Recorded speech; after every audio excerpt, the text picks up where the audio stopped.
देखो भाई, कल हम लोगों ने पढ़ा था कि भारत में बहुत सारे लोग आए। कौन कौन आया? कौन कौन आया पहले बताओ तो। पुर्तगाली, डच, डेनिश, ब्रिटिशर्स और फ्रांसीसी। ठीक, तो ये सब कौन है? यूरोपीय है। ठीक है, अब ये इंडिया आए क्यों है, कैसे आए हैं, पहले कौन आया है, इसके बारे में हम बात करें। ये है हमारा 1498 का वर्ल्ड का मैप और ये है हमारा 1498 या 1498, हाँ मतलब हल हो जाएगा इससे। ठीक है, इंडिया का मैप है साउथ बेसिन का। ठीक है ना। अब देखो, ये इलाका है काहे का? ये कौन सा इलाका है? ये पूरा जो मैप है किसका है? यूरोप का है। ठीक है, अब ये चल रहे हैं यहां से, ये है पुर्तगाल। पुर्तगाल से चल रहे हैं पूरा अफ्रीका क्रॉस करते हुए आए हैं ये कौन सा इलाका है? Cape of Good Hope. ये अफ्रीका का बॉटम पार्ट, बिल्कुल दक्षिणी, जो अफ्रीका महाद्वीप है ना उसका बिल्कुल दक्षिणी तक। ठीक है, उधर से आ रहे हैं, उधर से देखो चलते आ रहे हैं, चलते आ रहे हैं। ठीक, और ये कहां पहुंच रहे हैं? इंडिया, यहां पे पहुंच रहे हैं। ठीक है, तो इनको जो रास्ता मिला केप ऑफ गुड होप का। ठीक है, और इधरी इलाके से चला था कौन? कोलंबस। बल्कि वो चला था किसकी खोज में? भारत की खोज में। ठीक है, लेकिन वो कुछ डिग्री भटक गया। तो मैप में क्या है ना, कुछ डिग्री भटकने पे ना ज्यादा लंबा रास्ता है तो बहुत लंबा दूरी डिफरेंस हो जाता है। तो वो पहुंच गया कहाँ? अमेरिका। ठीक है, और ये कहाँ आया? इंडिया। ठीक है, इंडिया में आया। ये कौन सा है? ये है इंडिया का मैप, इसी को हमने यहाँ पे देखना है। ठीक, अब यहाँ पर आया है ये वर्तमान का जो गुजरात का इलाका दिखाई पड़ता है, ये है, हमें उससे भी फिलहाल कोई मतलब। ये है कालीकट। कितने में आया है? 1498 में आया है। कितने में आया है?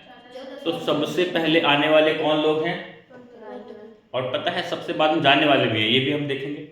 ठीक है, अब ये कालीकट क्या है, जिसको आजकल हम कोझिकोड बोलते हैं। क्या बोलते हैं? कोझिकोड।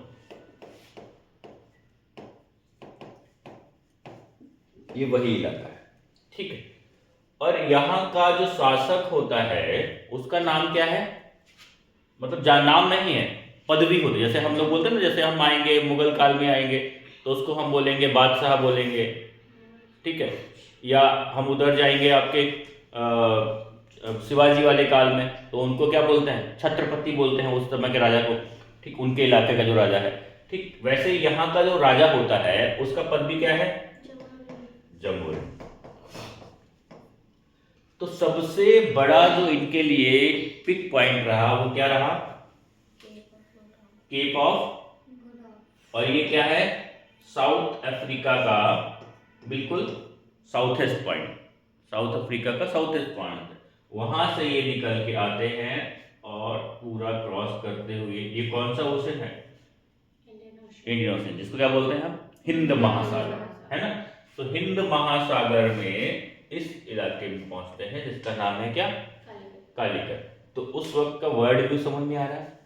ठीक, तो आज सबसे पहले हम जिन यूरोपियंस की बात करेंगे जो हमारे यहाँ आए, उनका नाम क्या है? हमारे पुर्तगाली, जिनको हम अंग्रेजी में बोलते हैं पुर्तगीज। क्या बोलते हैं?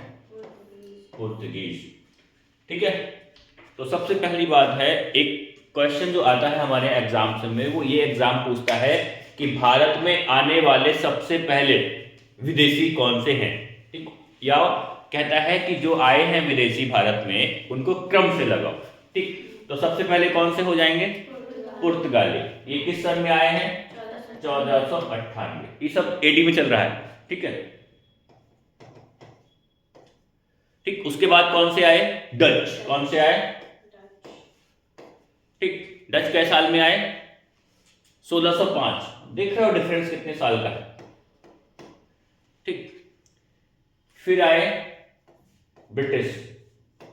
अब इनका चक्कर क्या है? इनकी कंपनी की स्थापना या इनके कारखाने, हाँ इनके कारखाने की स्थापना के चक्कर में कि कारखाना किसका पहले स्थापित हुआ।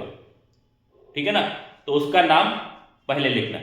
आना और कारखाना स्थापित करना दो अलग अलग पहलू। आना आए, राजा से मिले, शासक से मिले, परमिशन मिली नहीं मिली, ठीक है। लेकिन पहले कारखाना जिसका स्थापित हुआ वो किसका माना जाएगा? पहले, ठीक है। तो कौन से हैं फिर? ब्रिटिश, ठीक है। इनके एक पहले आया जिसको परमिशन नहीं मिली, कुछ इलाके में मिली, एक बाद में आया जिसको परमिशन बंगाल में मिली, ठीक है। फिर धीरे धीरे बढ़ते रह गए, पूरे पूरे इंडिया अवध में फैले, फिर मराठा की तरफ पहले, ठीक है। तो ये सब बढ़ते जाएंगे अभी। फिर आए कौन? ब्रिटिश। ब्रिटिश हमारे यहाँ जो इस्टेब्लिशमेंट है इनका कब हुआ? 1616 में, ठीक है। फिर कौन से हैं? नहीं, 1608 में है ये, 1608, क्योंकि 1600 में ही आए थे पहले, ठीक है, 1608 में। उसके बाद कौन से हैं? डेनिश, ये है कब? 1616। उसके बाद सबसे लास्ट में जो आने वाले लोग हैं फ्रांसीसी। अच्छा, फ्रांसीसी की कहानी जब भी हमारे दिमाग में गूंजेगी तो एक बात हमको याद रखनी है कि 1789 में फ्रांस में क्या हो रहा है? फ्रांस की क्रांति हो रही है। और फ्रांस की क्रांति क्यों हो रही है? राजाओं के खिलाफ हो रही है। और पूरे यूरोप में शासन किसका है? राजाओं का ही, मतलब अभी मोनार्की सिस्टम चल रहा है, ठीक है। और उसके खिलाफ कौन खड़ा हो गया है? नेपोलियन का पूरा ग्रुप। तो 1799 में वो फुल पावर में एकदम अप टू डेट शासक बन जाएगा, जिसको हम तानाशाह भी कह सकते हैं। आया तो था राजशाही के खिलाफ, लेकिन बन गया तानाशाह, ठीक। और उस वक्त का नेपोलियन मतलब पूरी दुनिया का ताकतवर आदमी, जहां घुस रहा है वहां शासन कर ले जा रहा है, जीत ले जा रहा है ना। तो ये रहता है हमारा क्रम, राइट। तो आज हमको पहला टॉपिक पढ़ना है, और ये पहला टॉपिक हमारा क्या है? पुर्तगाली, या हम इसको अब कह सकते हैं अपने टॉपिक के हिसाब से, भारत में पुर्तगालियों का आगमन, ठीक बात। अब हमको नॉर्मली इतिहास में पढ़ना क्या क्या होता है, ठीक है। ये हमको एक मैप, माइंड मैप बना के चल रहा है। क्यों चल रहा है? उससे हमको याद करने में, समझने में, और जो इनका क्रोनोलॉजी है ना, वो याद है ना, क्रोनोलॉजी समझिए, तो जो क्रोनोलॉजी है उसको समझने में मदद मिलती है। तो हमको नॉर्मली इतिहास में जितना भी हम टाइम पढ़ेंगे, मतलब किसी का भी काल पढ़ेंगे, तो हमको क्या पढ़ना होता है? 5-6 चीजें पढ़नी होती है। पहला तो हमको पढ़ना होता है प्रशासनिक व्यवस्था, मतलब उस जमाने में राजा कैसे बनते हैं, कौन हुआ, कैसे हुआ, लड़ के कौन युद्ध जीता, कैसे जीता, ठीक है, किसने किससे संधि की। ये क्या हो गई हमारी प्रशासनिक व्यवस्था, ठीक है। दूसरा हमको क्या पढ़ना होता है कि उस जमाने का भाई कोई भी शासन प्रशासन चलाने के लिए क्या चाहिए? धन चाहिए ना, पैसा रुपया। तो हम आज बोल रहे हैं ना, उस जमाने में तो रुपया पैसा नहीं था, ठीक है। तो क्या चाहिए हमको? संपत्ति चाहिए, सीधी बात है, ठीक है। तो भाई संपत्ति कहाँ से आएगी? या तो कोई कार्य करेंगे, सर्विस करेंगे, तो सर्विस क्या करेंगे? सेनापति बनेंगे, है ना, जमींदार बनेंगे, है, दीवान बनेंगे, है ना। और या क्या करेंगे? व्यापार करेंगे। यानी कि उनका जो प्रशासन है, या जो सिस्टम है, पूरा किंगडम है, ठीक, उसका धन का आगमन कैसे हो रहा है, धन का आवागमन, या इसी को हम बोल सकते हैं व्यापारिक व्यवस्था क्या है।